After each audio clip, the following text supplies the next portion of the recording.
इसको जरा सुनिएगा। हजरत इमाम हुसैन की शहादत से क्या सीखा?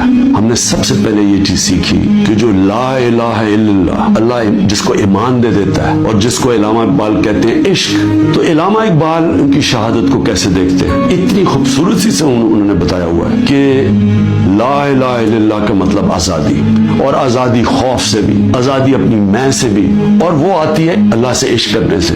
और वो है जब ला इलाहा इल्लल्लाह जब आप अपने ज़हन में दावा कर देते हैं, फिर आप किसी के सामने नहीं झुकते।